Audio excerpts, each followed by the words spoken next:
Welcome back to When Harry Met Board Games, where we feed our people with relatable content, and our victory condition is your satisfaction.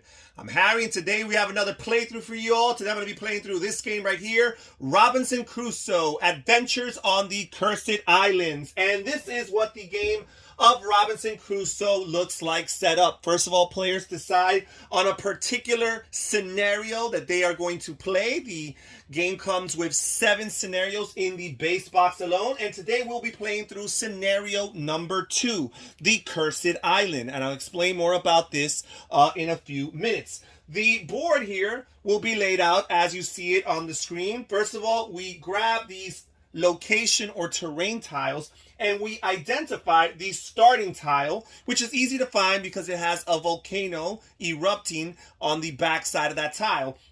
And we place this starting tile on the leftmost hex on the main map of the board, and this will basically be the starting camp for the players going forward. And I will be simulating a solo game. This is a cooperative game for anywhere from 1 through 4 players, but I will be going at it alone. Players are also going to identify their campsite token here, and this is double-sided, one showing that there is no shelter, which means the characters are susceptible to the elements or the weather conditions, and the other side will be flipped over once a player has built a shelter for their character. So we're just going to place this right here on this location. This will indicate for us that right now our campsite is found on this starting tile. As the game progresses, we can move our campsite to other locations as we explore and discover other areas. We have a bunch of different decks of cards to shuffle. We have these different random adventure decks that we will be encountering every time we try one of these 3 corresponding actions. We have our building actions, our gathering actions, and our exploring actions. And sometimes there will be some dice roll in this game that will trigger the drawing and the resolving of these different decks of cards. We also have this mystery deck, which basically consists of bad guys or creatures that you're going to be encountering, some treasures, which will be very helpful, and some traps, which will be detrimental. We shuffle that and place that face down. Then we have our Invention Deck, and basically this game comes with lots of different inventions. We have 9 basic inventions that are going to be available from game to game, and they're easy to identify because they have this little banner with these 2 arrows pointing inward to tell them apart from the rest of the inventions. They also tell you what they do here in the body of the card, and on the top here they tell you what terrain type they are associated with. These inventions will not be available for players to build until those terrain types have been discovered on the map. So we have that. So again, we have 9 basic inventions to start the game. We shuffle and add 5 more inventions. So there will always be 14 inventions available for the players. We also have these discovery tokens that we shuffle and put into a stack face down that we will be encountering as the game progresses. We have tons of piles of different tokens and wooden pieces that are useful for this game. We will also shuffle the animal deck here, which consists of different potential hazardous beasts that we will be hunting for and encountering throughout the game. We shuffle this deck. We don't do anything with it just yet. We set it aside for the time being. We also have a certain amount of starting equipments available at the beginning of the game. The game recommends for you to have 2 starting equipment each game.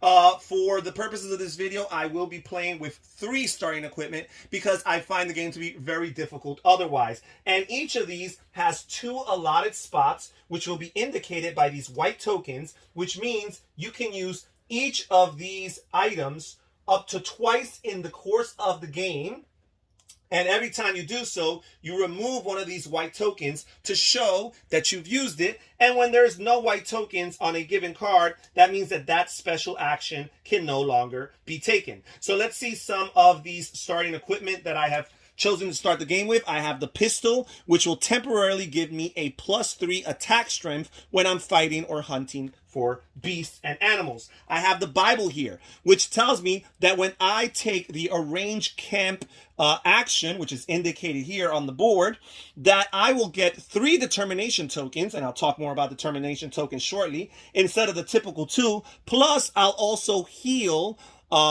instead of just getting 2 determination tokens. So there's that. Then we have the Flask of Rum, which is going to allow the character who uses this to heal 1 additional heart during the night phase. And the night phase is when all the characters can do their healing. So we've got that right there. Each player is going to start with 1 character, 1 particular character. In this case, I'm playing solo and I am the carpenter. And each character comes with 4 different special abilities.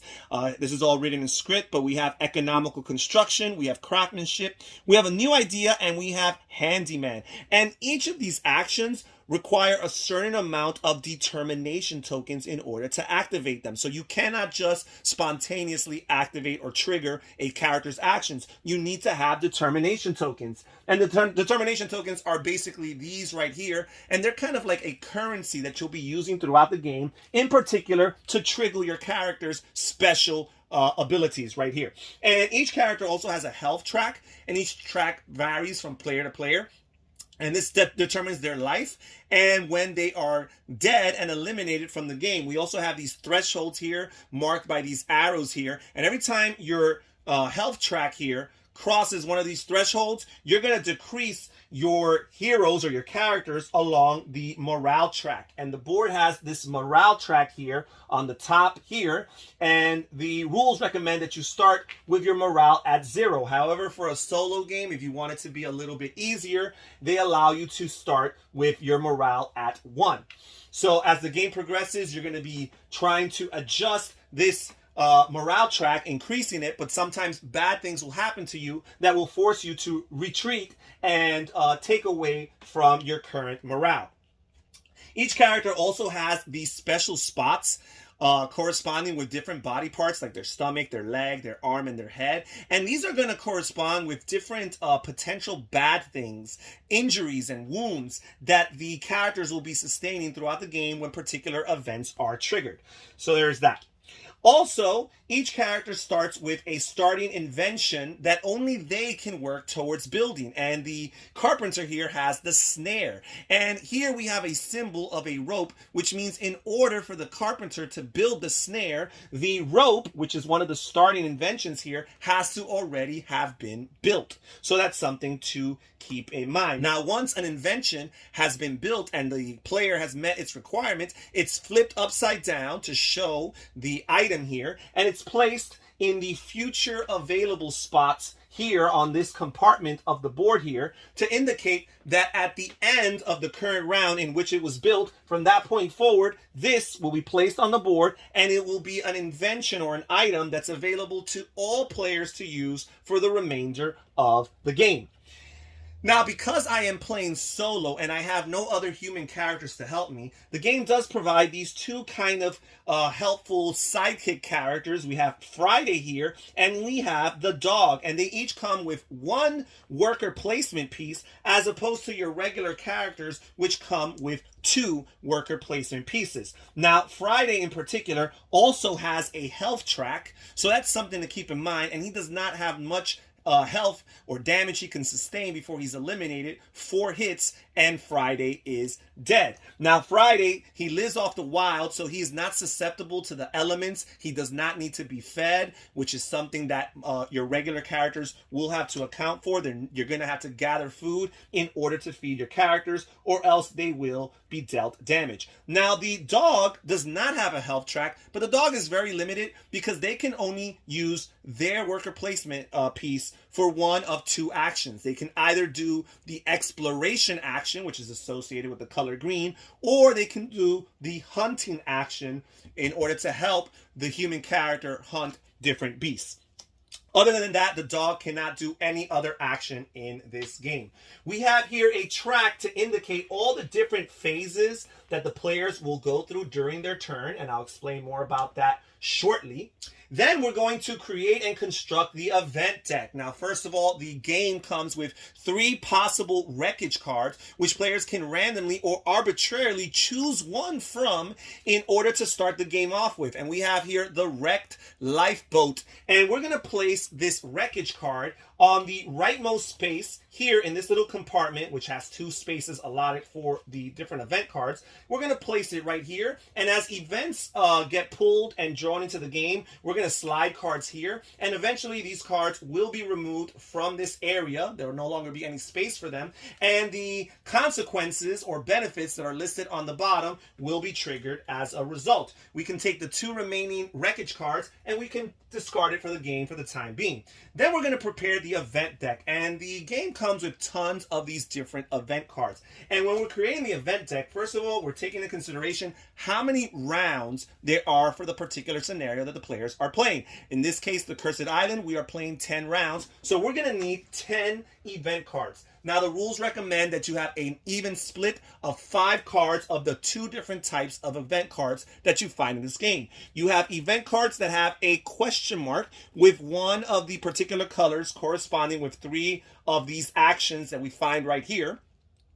And the other type of event cards you have are the one with the little notebook symbol in the center right there. Now, again, the rules recommend that you start your deck with 5 of each of these type of events. However, the rules do suggest that if you want to make the game a little bit easier, that you can place a few less of these notebook event cards and perhaps a few more of these question mark event cards. And that's exactly what I've done for the preparation of this deck. So I'm going to shuffle these event cards together, and I'm going to place them over here on the slot allocated for the event cards. Now we're going to talk a little bit about the particular scenario that we're playing and the objectives and details that we must consider. We've got the Cursed Island, which, as I mentioned, has 10 rounds. And the first 5 rounds are non-eventful as far as the weather phase is concerned. And I'll talk more about the weather phase shortly. But for the last 5 rounds, you will be rolling these white weather dice, and there are additional weather and hazard dice that the game comes with, but for this particular scenario they will be irrelevant. Now it tells us here, scenario 2, you were part of an exorcism expedition, but during a dreadful storm your ship was sunk.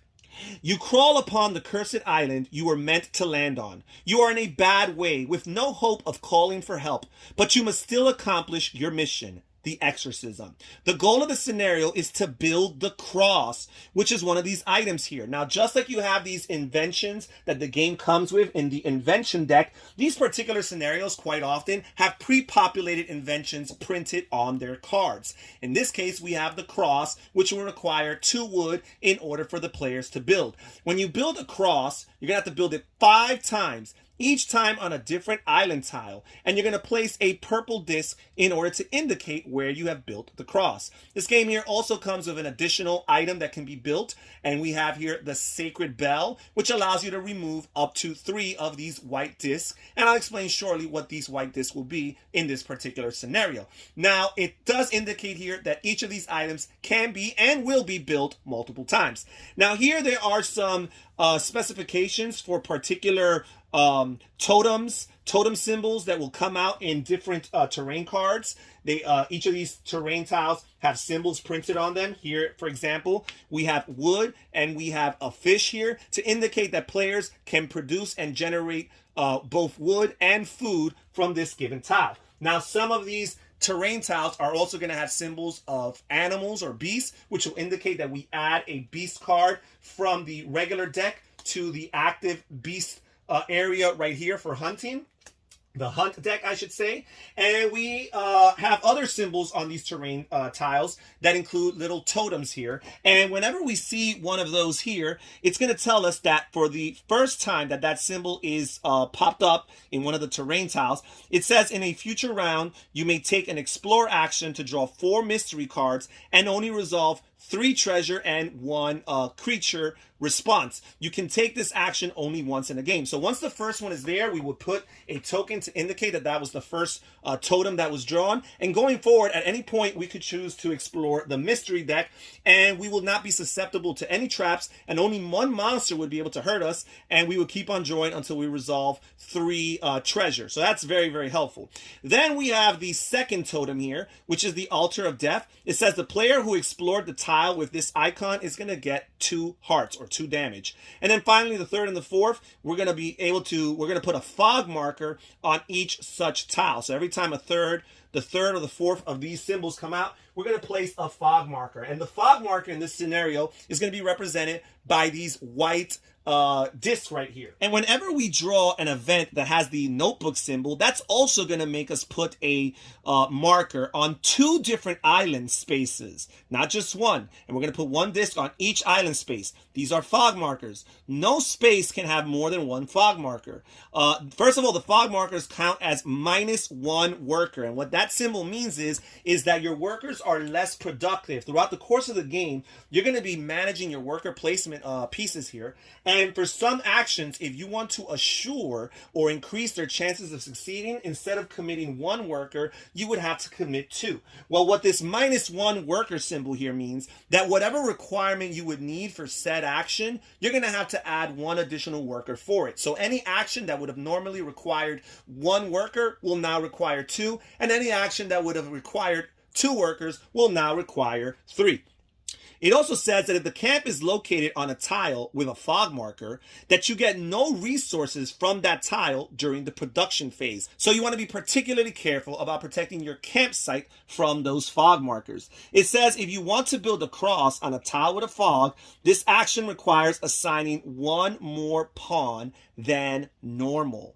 And then here we have some of the different symbols for some of the discovery tokens that are very particular to scenarios, and they tell us what they mean for this given scenario. And that's enough as far as the scenario card is concerned. We're going to proceed with the game and actually give you guys an idea as to how the game plays. So first of all, the first thing that a player does on their turn is they would resolve the event for that game. However, for the first round, you will not be drawing any event cards, so it's a little bit of a respite, a little bit of a breather, and a head start for the game. Then we will advance to the morale phase, and according to where the players are on the morale track, that will determine whether they gain determination tokens, lose determination tokens, or just simply break even. In this case, again, although the rules recommend to start at 0 because I'm playing a solo game and want a little bit of an easier experience, I've started on 1, which means I can gain 1 determination token and add it to my player's pool right here. After we've done the morale phase, we can proceed to the production phase. And basically, we're going to look at the player's campsite, and they're going to produce whatever's there. And in this case, we have a wood and we have a food. So we would grab one of these wood symbols here, and we would grab one of these bananas, which are the generic token or piece that is used to represent food. So whether you see a fish or a bird symbol on your different terrain tiles, it's always going to be a banana that will determine that this is a food resource. Now, we place these in this compartment here, and this here is divided into 2 areas. We have the immediately available area. These are the resources that are available for the players at any point. And then we have the future available area, which is the top part here. These items here will not be available to the player until they're done with the action phase of the current round. Then they would be able to slide them down to the available area and use them accordingly. However, when you do the production phase, the benefit from that gathering of resources is that it does not go to your future available area. Instead, it goes to your currently available area. Now that we're done with the production phase, we're going to move on to the action phase. And this is the heart of the game. And in this particular area or phase of the round, all the players, if you're playing a multiplayer cooperative game, all the players will collaborate and discuss and brainstorm and decide what actions they want to take, who wants to go where, what's the most efficient route to take, and then they will trigger the actions accordingly. So in this case, we're only playing with 1 player, so all the groupthink will take place in my head here. And we've got 4 potential worker placement pieces to work with. We've got 2 for the human character of the carpenter. We have the Friday character here, and we have the dog. Now, first of all, I want to get some more determination tokens because the carpenter has some very helpful abilities, but they're not available to him or to her until he has some determination tokens to spend, because each of these actions are going to cost anywhere from 2 to 3 determination tokens. So far, I only have 1, and I'm only going to be collecting 1 at a time each round, and that's too slow.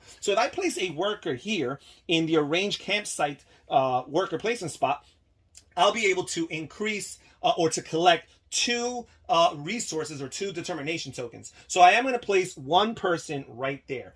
Now I'm going to use this Friday character here in order to explore. And when you explore, you place your worker placement piece on the empty hex that you want to explore. And the hex has to be adjacent to already explored land. However, the further away it is from your campsite, the more work it will cost for you to carry out said action. And that corresponds with lots of other things. So for example, if your hex that you're trying to explore is right next to your campsite, then you can carry out the action with at least one worker there. However, because you only placed one worker, you're going to have to roll these action dice here, and there's a chance that you might fail at accomplishing or resolving that action. However, if you want to guarantee your success, then you could place a second worker, and you can combine it with a teammate. You can combine it with the dog over here, because one of the actions that the dog can help with is the exploration action. You can combine these worker placement pieces as you see fit. But once you place a second worker there, then basically you are assured and guaranteed the fact that you'll succeed at that action, and you will not need to roll these dice, which not only make you have a chance of failing, but they also make you susceptible to damage symbols, and they also make you susceptible to these question marks that make you draw cards from these decks, which quite often are detrimental to the players. Now, if this location that I was trying to explore was further away from the campsite, let's say instead of being adjacent, it was 2 spaces away, then I would no longer be able to do the action with one worker, even with the roll of a die. At this point, since I am 2 spaces away from the campsite, I would need 2 workers just to be able to roll the dice for the action. Now, if I wanted to guarantee the action at 2 spaces away from the campsite, I would have to add a 3rd worker just to guarantee it. So the further away you move from the campsite, the less efficient you will be in carrying out these particular actions. So in this case, I'm going to put Friday right here next to this location here. And I'm going to do another exploration action where I'm going to grab my carpenter. But this time I'm going to take the dog, because the dog can't do anything on its own. So I might as well take the dog along with me to guarantee the fact that here the carpenter will be able to successfully explore this land. Now that we've placed all the worker placement pieces on their corresponding spots, now we are going to trigger the actions. So the actions do not get triggered as you place them. They all get triggered sequentially once all of the placement spots have been secured. And we're going to work our way from left to right. So first of all, we would work through this section here, which is for the event decks. And the event decks give you some actions that you can do. You can place 1 or 2 workers to gain particular benefits and avoid the potential consequences printed on the bottom of these cards, so that when they eventually get pushed out, you don't have to worry about them. The next thing that would trigger would be any hunting, but right now there are no animals or beasts for us to hunt, and it would require 2 workers to go hunting. You can never go hunting on your own. But remember, you do have the dog, which one of the actions that the dog can tag along for is the hunting action. Then we have the building action here, which again, you could put 1 worker in order to give yourself a chance through the luck of the roll to accomplish the action, or you could place 2 workers in order to assure it. Same thing here with the gathering of resource action. And then finally here we have the exploration action, which we have decided to take twice. So first of all, we're going to activate this player here, which is the guaranteed successful one. And we're going to flip over this tile right here. And let's look at this tile. First of all, it tells us a terrain type. Here we have some hills.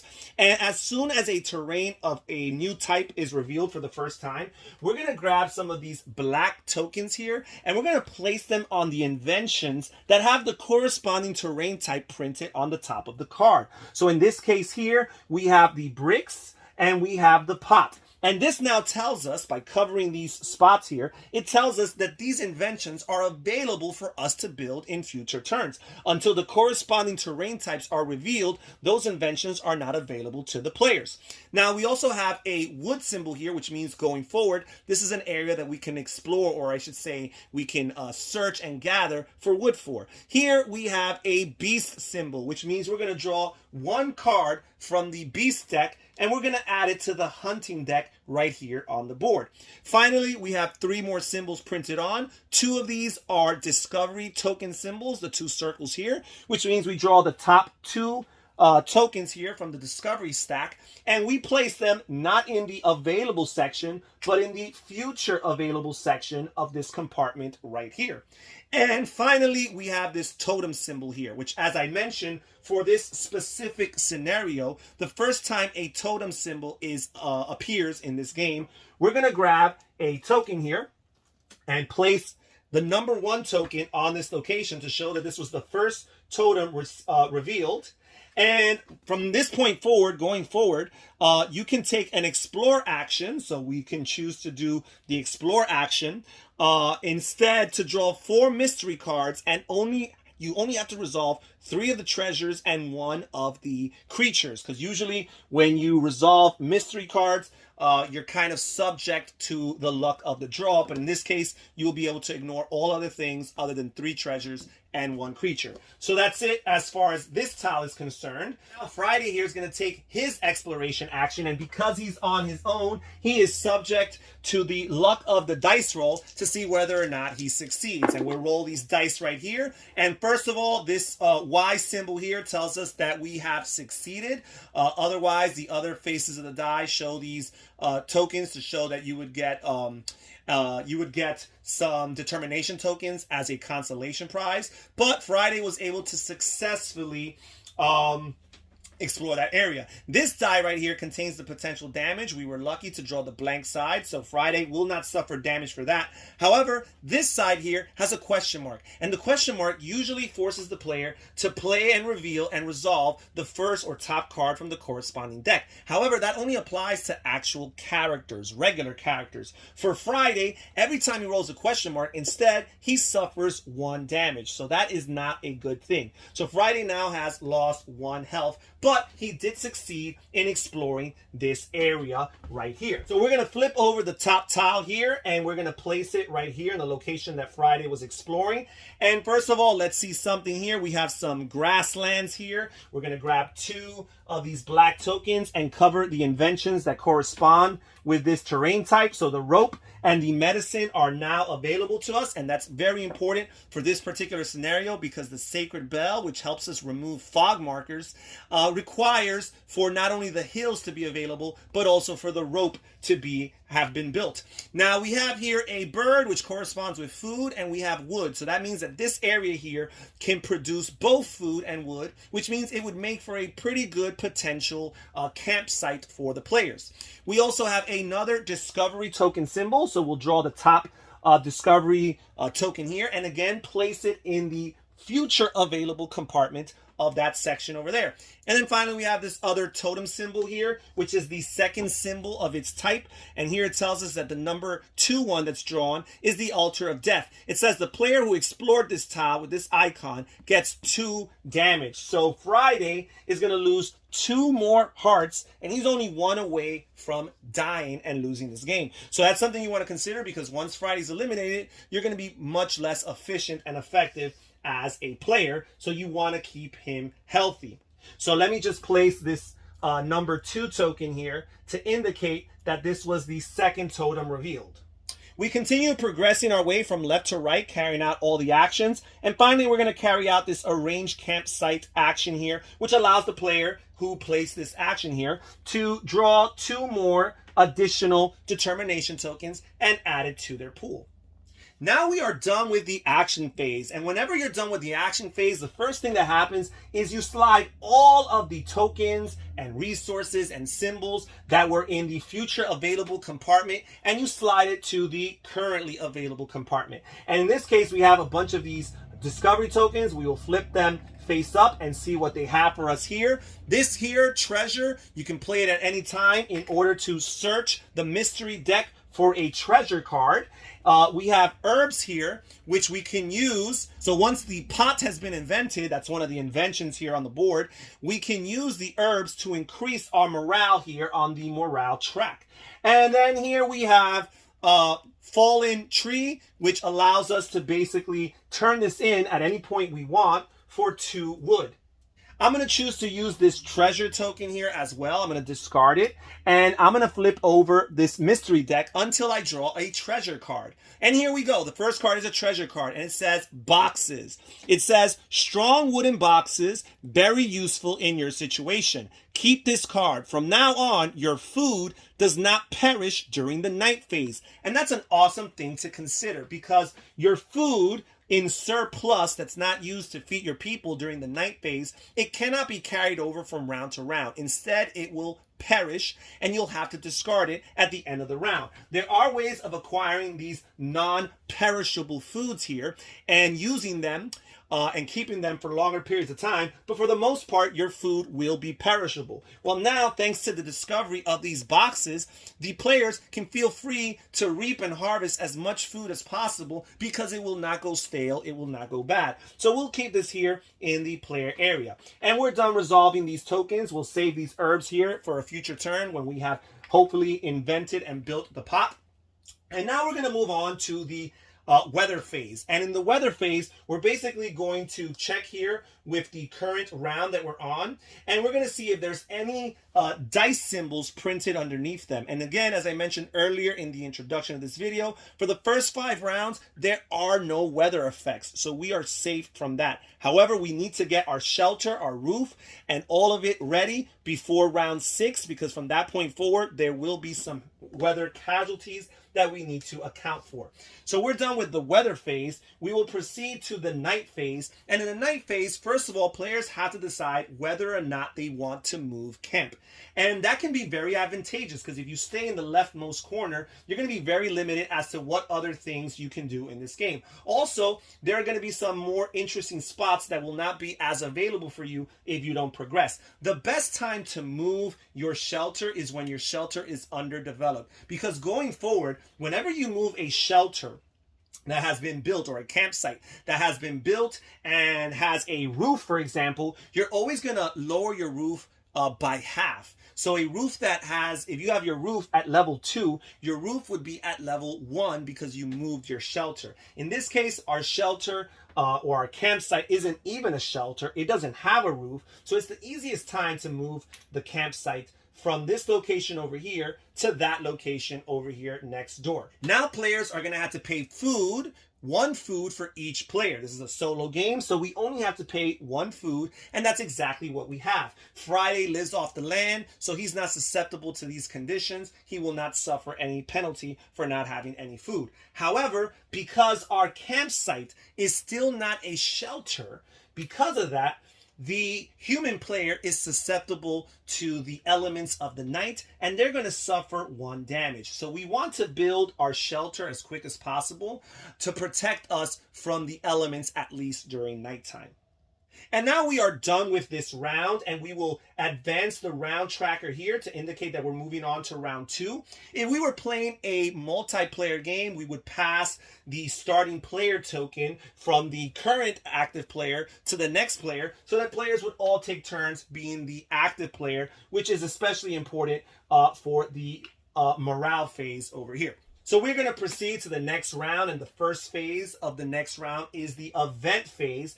And as I mentioned earlier, for the first round, you skip the event, but for the second round, we start with the events. And here we have this event here, high water. The river has overflown nearby. It is dangerous for the camp. And here we have this gray symbol here corresponding with the gather action. And we're going to grab one of these gray tokens here, and we're going to place it on top of the deck. And what this indicates is that the next time a player takes a gather action, whether they have to roll dice or not, whether they roll the question symbol or not, they are going to have to draw and resolve the top card from this deck.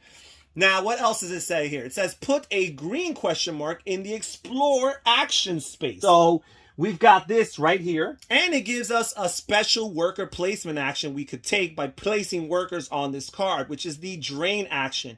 It says we could place 2 workers and 1 wood, or have the shovel already built, in order to discard this card and get 2 determination tokens as a reward. However, if this card ever makes its way through this area here and is pushed out, the consequence will be that we must discard all resources and we skip the production phase for the round in which this card is removed. So that's something to keep in mind. Now, because we drew an event card, we're going to slide this wreckage card from the rightmost space here to the leftmost space. There's only 2 spaces here. The next event card will bump this one out. And now there's something to consider as far as what we want to do with worker placement actions right here. Now we'll move on to the next phase in the round, which is the morale phase. Now, when I took the arrange camp action in the previous round, I did gather the 2 determination tokens, but I forgot to increase the morale track. That's another benefit of taking this action. So we are now on the 2 space in the morale track. And the current player, which again in a multiplayer game will alternate from round to round, but in this case we're always we're playing solo. It's the same player, the carpenter player here. The carpenter player is going to draw 2 determination tokens as a result of being so high on the morale track. So now they have 5 tokens to work with in order to carry out their actions. Now we will move on to the production phase, and our campsite is here, which again has a bird corresponding with food, and it has a wood symbol here. So we're going to grab 1 of each, and these will be readily available for us on the current round. Now that we're done with the production phase, we'll move on to the action phase. And in the action phase, again, we're going to decide what we want to do. And we are so limited right now, guys, because we've got Friday here who needs to heal. And what I'm going to do with Friday here is I'm going to place him right here in the arrange campsite action. And I'm going to choose to grab this token here from the Bible equipment. I'm going to place it right next to Friday as a reminder that when this action gets triggered, I'm trying to use the Bible action, which will not only give Friday 3 determination tokens, but it will also help him to heal. Now for Friday, determination tokens are actually very valuable because he can discard 2 determination tokens in order to reroll any of his action dice. So if you're not happy with the results of his action dice, he can always spend determination tokens as a currency to reroll dice. So there's that. So we got Friday here. He's going to use the Bible when we come to that.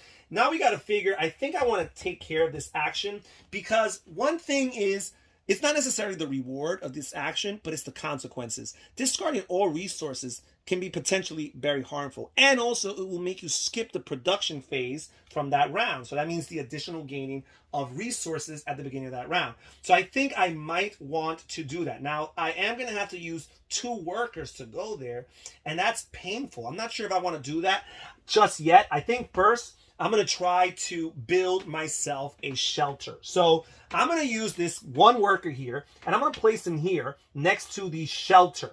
And in order to build a shelter for a 2 or a solo game, you're going to need 2 wood in order to build the shelter. And we need that shelter to flip this campsite token over so that during nighttime, we will not continue to subject this character to more damage.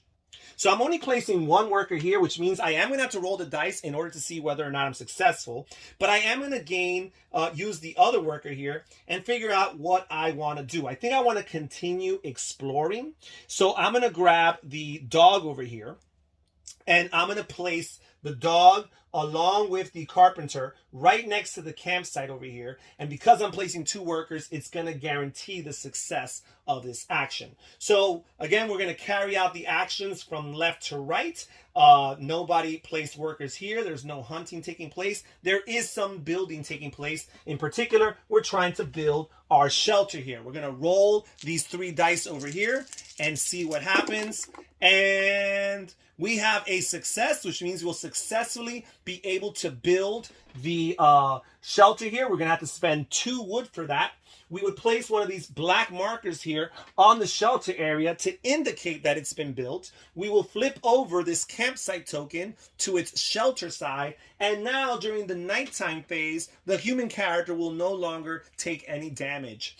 Now, we also rolled one of these heart symbols. So they are going to take some damage now. And we're going to lower their health by 1. They did not roll any question marks, and there are no tokens on this deck, so they will not have to draw from or interact with this deck right here. So now we are done with the building action. We will continue making our way rightward. There is no gathering taking place as of right now, but we are going to do some exploring. And even though this is going to be a guaranteed success because there's 2 worker placement pieces there, we're going to flip this over here. We've got an animal creature here, so we're going to grab one of the cards from the beast deck and add it to the hunting deck. And this place is a place that produces fish or food. We also have the river terrain type here, which means since it's the first time appearing, we're going to grab 2 of these black tokens, and we're going to cover the dam and the map so that now these 2 inventions are readily available for players to build. Also, we have 3 of these discovery tokens here. So we're going to draw the top 3 tokens from this stack. Again, they're not going to be in the currently available compartment here. Instead, they're going to be in the future available compartment. And now we're going to place this tile down right here, and we've got more areas to move through and to explore. Now, although this player was successful at doing so and did not roll dice, because there is a green token here, we will remove this green token here, and we will draw the top card from this deck and resolve it. And it says here, Vipers. It says, as you take your next step, you get bitten by a viper. You're going to put this green token symbol on your character's head. Ouch! So they were bitten on the head by a viper. So we place it right here. And then there's the potential of a fever or a negative consequence in the future if this card gets drawn up again. Because what's going to happen is you're going to shuffle this card back into the event deck. It's not going to go back here. It's going to go into the event deck.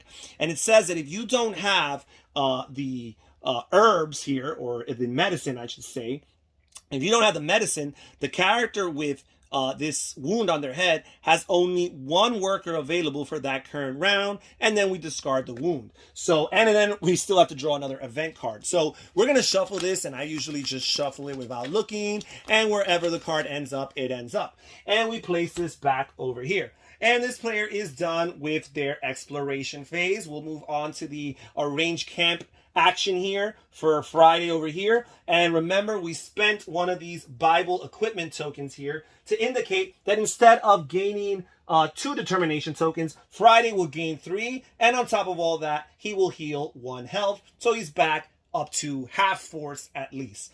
And now we are done with the action phase for this current round. We are going to, again, slide all of these tokens or resources from the future available compartment to the current available compartment. And let's see what we have. We have these vegetables here that once the pot has been invented, allows us to spend to gain 2 hearts.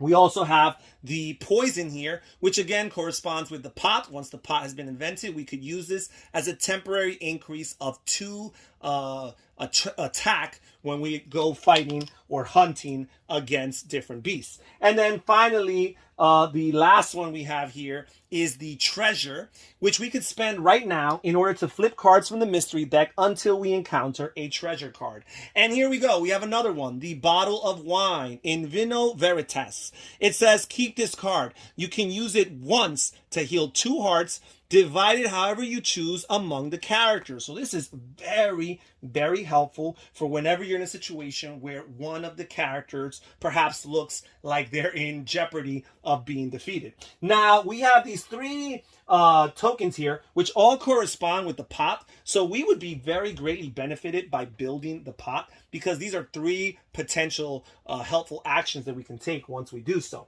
Okay, so we are done with that. We're going to move on to the weather phase. Again, for the first 5 rounds, there is no weather die that will be rolled for the weather phase. Instead, we will move on to the night phase, where again characters can choose whether or not they want to move their starting camp, and I'm not going to do so. I'm very nicely situated right here. I got lots of potential areas to explore, so I'm very much satisfied with that. However, I am going to have to pay 1 food for my 1 character in order to feed him so that he does not sustain any damage. And we are done with that, and the night phase is complete. And now we will move on to round number 3. And again, we will slide this all the way back up. We're going to start with the event phase here. And we've got a flood. And it says here, water enters the camp and washes things away. So first of all, we have this green symbol here to indicate that we put this token on the green deck over here.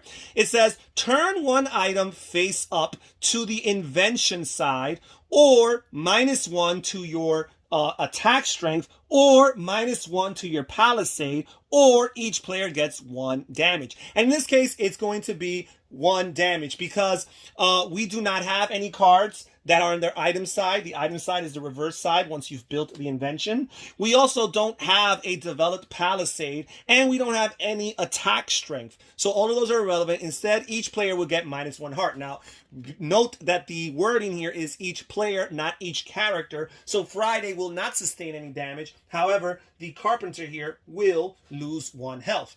Now, we're going to have a new additional worker placement action available to us, and it's called building a drain. For 1 worker and a shovel, that means the shovel has to already have been completed, you can place this guy here, and you will discard this card and get 1 determination token. The casualty, if this card is ever removed, is that you would lower your palisade level by 1. And whenever you have to lower your palisade or your roof or anything that needs to be lowered that you're not able to lower because they cannot get any lower, instead the characters suffer damage in order to compensate for that. So we're going to place this here. There is no longer any room here. So we're going to have to slide these cards to the left, thus removing this card right here.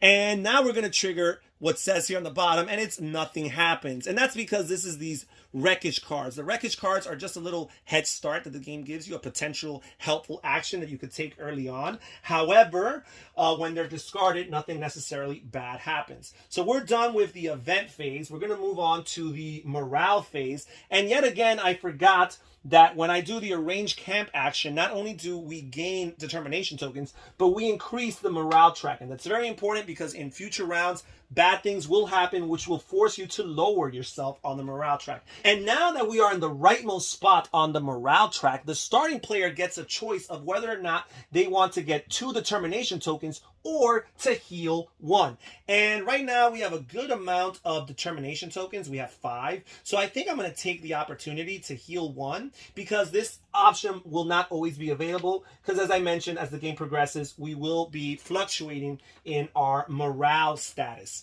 So there is that. We are done with the morale phase. We'll move on to the production phase. And our campsite is located right here, which produces both food and wood. And these are readily and currently available for the players from the get-go. We are done with the production phase, and we will move on to the action phase. And what do we want to do? One of the things I want to do is I want to account for this drain action here because I do not want to discard resources, and I do not want to skip production phases. So I am going to put 2 workers right here in order to, and I also need to spend 1 wood. So I'm going to grab 1 of these wood in order to prevent myself from failing or from losing resources in the future round. I'm actually going to combine him with Friday here instead of having 2 carpenters. And what else I'm going to do is I'm going to use the worker here, and I'm going to start working on building the roof to this player. So I'm going to place this guy right here, indicating that I want to build a roof. And I'm going to need 2 wood in order to build a roof. Actually, you know what? Instead of building the roof, I'm going to try to build our weapons. Our attack or weapon strength here is at 0. And if we increase our weapon strength, we'll be able to fight bad guys here, or I should say beasts here. And quite often, we gain some great rewards from them in the form of food and in the form of fur, which is a very valuable resource which we could use in exchange of wood. So I think I'm going to do that. I'm going to increase our weapon strength over there. So we are done placing the worker placement pieces. We're going to trigger them from left to right.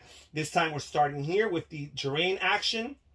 Because I placed 2 workers and I'm willing to spend 1 wood, I will be able to carry that action out. And here, the reward for this is we get 2 determination tokens. So we're going to add this to the characters pool right here. And we've got that. And now we will move on to the building action. It's the only other thing we could do this turn. The dog was not used because the dog cannot be used by itself. So we're going to try to build these weapons here. And I'm going to see what actions this character has right here. So first of all, I can choose to discard 2 determination tokens to spend 1 fewer wood during 1 action of any type. And I think I'm going to do that. I want to save my wood. So I'm going to spend 2 determination tokens to indicate that I am going to spend 1 less wood. So instead of spending 2 wood, or actually it's 1 wood, I'm sorry. It's 1 wood to build your weapons strength here. Instead, I'm going to do it for free.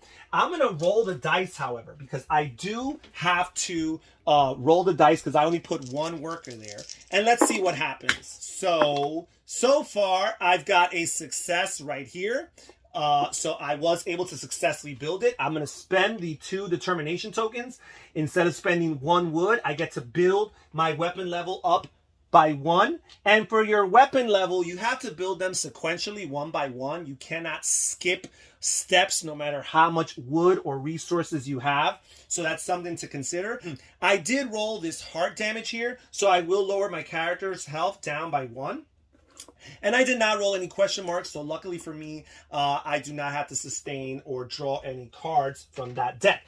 Now, whenever you use a character special action, you can use one of these tokens here to cover that action temporarily to show you that it's no longer available for the current round, because each character comes with 4 potential special actions that they could take as long as you have the necessary determination tokens to spend for them. However, each specific action can only be taken once per turn. You can use all 4 of them if you want on a given round or a given turn, but you cannot use more than 1 of them per round. So this player did take this economical construction action, and we are done with this action phase over here.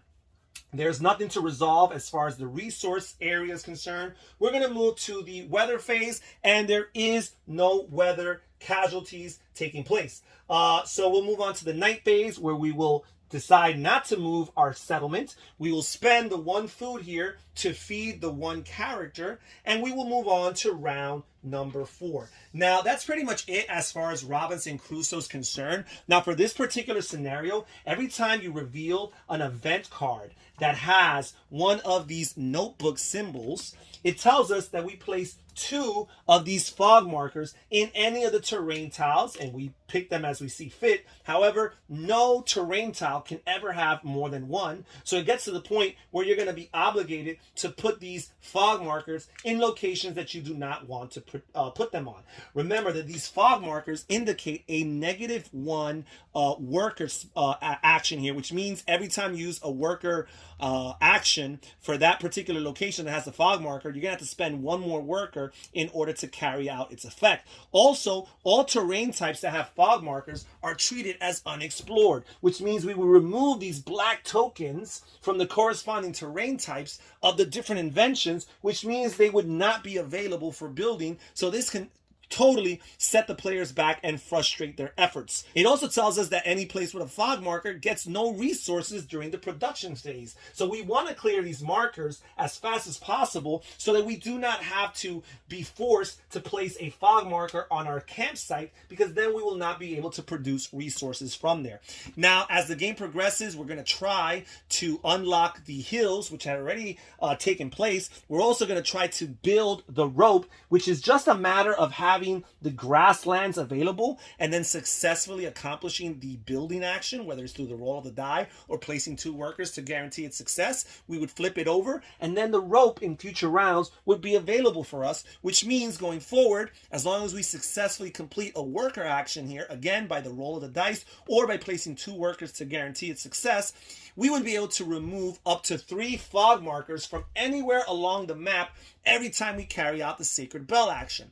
Now, whenever we carry out the cross action, We place it wherever we want to, and you cannot place a cross where there is a fog marker. It says if you want to build a cross on a tile with a fog, it's going to cost you 1 more pawn. So ideally, you want to get rid of these fog markers in order to build the cross. If you're able to build the cross 5 times by successfully carrying out the building action, plus spending 2 wood each time you carry out said action, you place this in 5 different locations, and if you do this before the end of the 10th round, you and your teammates, or you by yourself, have won the game. Meanwhile, you're trying to account for the different weather conditions that you will have to suffer starting from round 6 to 10. You're going to have to strengthen your roof eventually to sustain damage from rain and snow clouds. You're going to have to increase your weapons levels in order to defeat and attack and hunt different beasts to get more food, and also to get